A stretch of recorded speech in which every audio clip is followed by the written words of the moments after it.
Hi and welcome to Math Pre-Calculus 20, Section 5.3, Solving Radical Equations, Example 4.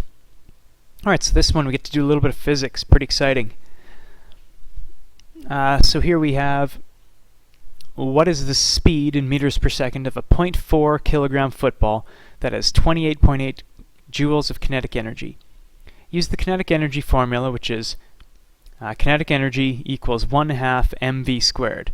And in that formula, right, this here is our kinetic energy, the m is the mass, and the v would be the speed or the velocity of the ball. Okay, so here we've got 28.8, that's our EK. So, 28.8 joules. And probably not going to use the units in this. This isn't physics class, it might be a little tricky. So we have 28.8 equals 1/2, and then the mass of the ball is 0.4, and again we'll keep the units off, and then v squared, and v is what we're looking for, right? We're looking for the speed. What is the speed? Alright, so we just want to solve this equation here for v. So first thing we could do is we could just simplify this here. 1/2 times 0.4 is just going to be 0.2 v squared, and then isolate the v squared.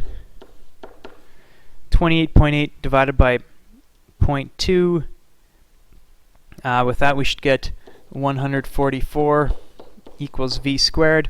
And here this is actually a quadratic equation, not a radical equation. But to solve it, right, we're going to use a radical. So in order to do this, square root both sides.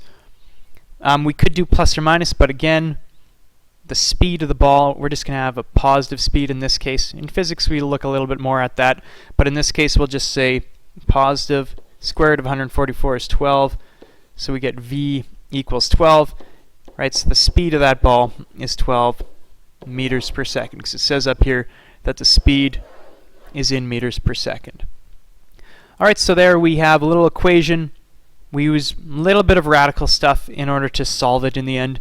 It's really more of a quadratic equation question, but we use some of those radical skills. Okay, so cool little question. Fun to do some physics in a pre-calculus class. Thanks for watching. See you later.